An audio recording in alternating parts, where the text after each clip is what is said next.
I asked my mother, what will I be? Will I be pretty? Will I be rich? Here's what she said to me. Que sera, whatever will be, will be. The future's not ours to see. Que sera, what will be, will be. Now, my Bubby, being the true comedian in the family, had her own little version of this song. She would sing, when I was just a little girl, I asked my mother, what will I be? Will I be handsome? Will I be rich? Or will I just be a son of a bitch? Que sera, whatever will be, will be. The future's not ours to see. Que sera, what will be, will be. Now I have children of my own.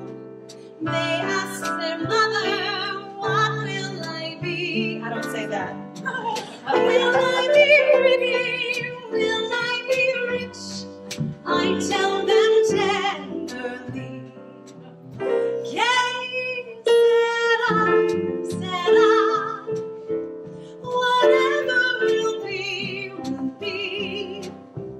The future's not ours to see. Que sera, what will be, will be.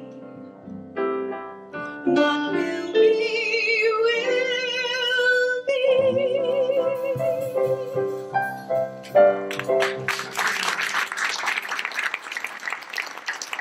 Thank you. So when I was a kid, with all 12 of my cousins, our parents and our grandparents never told us about any of the bad times when they were growing up. They never told us about the hospitalizations or the electroconvulsive therapy that Zeta went through, the shock treatments. They never told us about the bad medicines. They never told us about the hard times. What they told us was about all the fun they used to have, all the hilarious antics that happened in their households. They would do things like rearrange all the bedrooms in the house at 12:30 at night so that everyone, including my Bubby and Zeta, got a new bedroom, just because they felt like it. My dad and his best friend used to build beer can structures in the kitchen. I don't know how old he is, I didn't ask and he didn't tell me. My uncle once brought the entire basketball team home in the middle of the school day for lunch, and Bubby made lunch for them.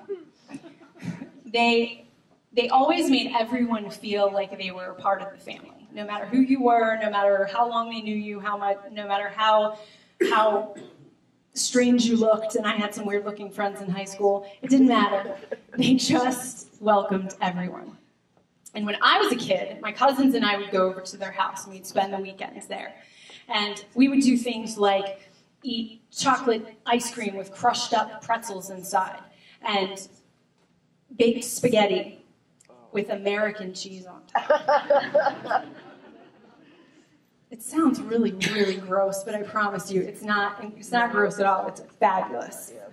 It's absolutely fabulous. And we would play games like Trivial Pursuit and Rummy Tile and Penny Poker. We would put on fashion shows. A couple of my cousins still have burn marks from when I used to try to curl their hair. And that's where this all started for me. That's where I started performing for the first time. I would coordinate shows for all of my cousins, and I would direct them, and I would tell them what to do, and I was not a nice director. I was a directator. And then Bubby would shush everyone. Shush, shush, everybody be quiet. Erin's gonna sing. But she does this everywhere. She's everywhere. She put me on the hearth. She put me in a corner, whatever it was. Everywhere, didn't matter. Didn't matter who was in the room. Erin's gonna sing, be quiet. It didn't matter who you were, you better be quiet. The sun will come out tomorrow. Bet your bottom dollar that tomorrow there'll be sun. Just thinking about tomorrow. So you gotta hang on till tomorrow. Come what may. Tomorrow, I love you. Tomorrow, you're only a day away. And then everyone would clap or she would hit them.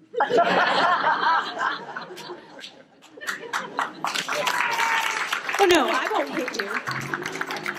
I will. Dad will. She always loved that song, and I always thought it was because she was a really big fan of Little Orphan Annie. But I think it had a dual meaning. I think that song has a lot of hope in it, and for whatever reason, it spoke to her, and it's something that I didn't think about or realize until I was much older, and because I just really liked Little Orphan Annie when I was a kid. But they also used to tell us about their stories of growing up in Philadelphia. My Bubby would sing us songs. She would sing us songs like, you know, her amended version of Que Sera Sera, of course. But she would also sing, you know, You Are My Sunshine, and A, You're Adorable, and other child-appropriate things.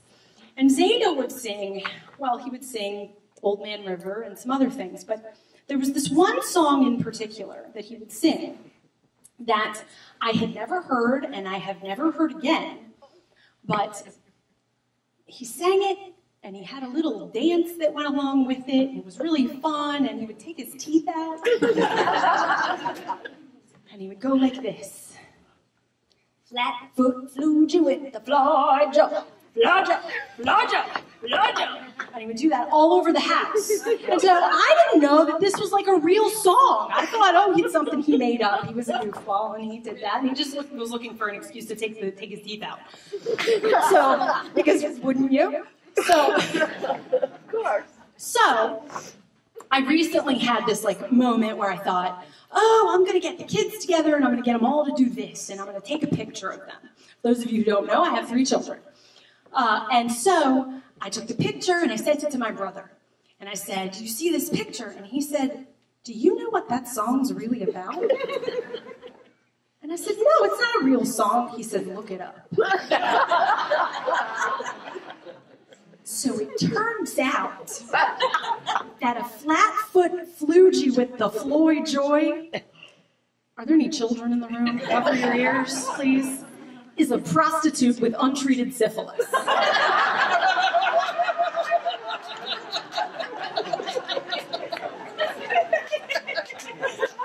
I first read it on Wikipedia, which you know is very reliable, so I went to several other sources, and it is in fact that. So I burned the picture I had of my children,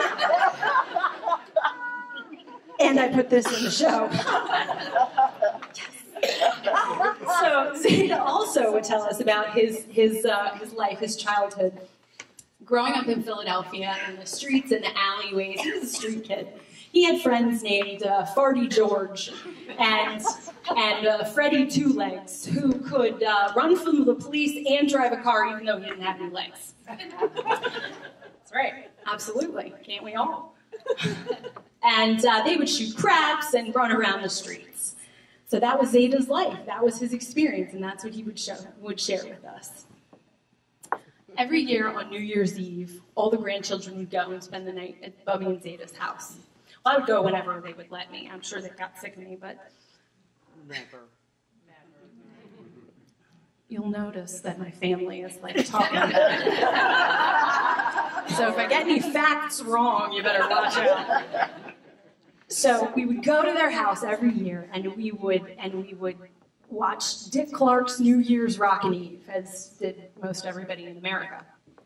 And about 5 minutes before the countdown was to come, Bubby would run into the kitchen, and she would get all the pots and pans out of the kitchen. And she would bring them into the den, and she would divide them fairly and evenly among all the children. So, you know, you get two lids, or you get a big wooden spoon, or you get some huge pot. And we'd all stand there and just, wait. Okay, here it comes, guys, here it comes. 10, 9, 8, 7, 6. You can do it with me. 5, 4, 3, 2, 1. Happy New Year! Woo! And we'd bang pots and pans, and we'd scream, and we'd run around. And then she would open the back door and send us all out into the front on Patterson Avenue. Right? And we're 12 grandchildren running around the yard at midnight, screaming and yelling, banging pots and pans. Bubby and Zeta made everything special. Yep. Everything. The easiest, most minuscule thing, they made all special. Yep. They had a really weird relationship. They fought a lot, and they had a lot of resentment, I'm sure, but they stuck it out. And the anger and resentment that they had for one another, which I'm sure was present, was equal to the generosity and the love that they showed for themselves and for all of us and for the world. They taught me some very important lessons. They taught me the power of humility. They taught me the power of compassion. And they taught me how to laugh in life's shittiest situations. Right.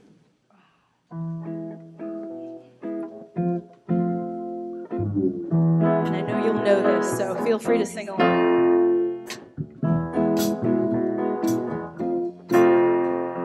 Smile, though your heart is aching. Smile, even though it's breaking. When there are clouds in the sky, you'll get by.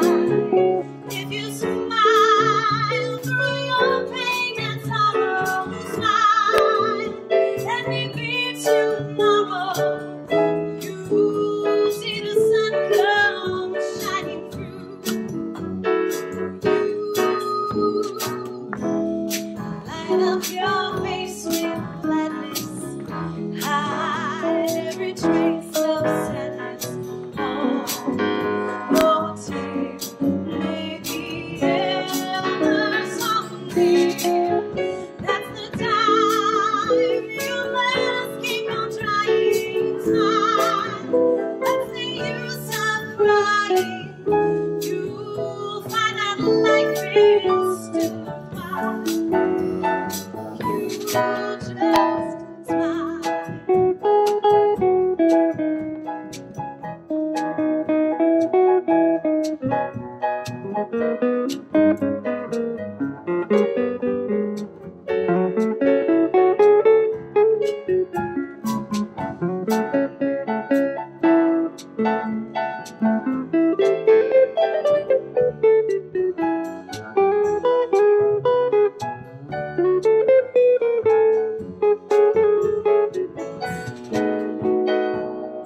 Light up your face with gladness, hide every trace of sadness.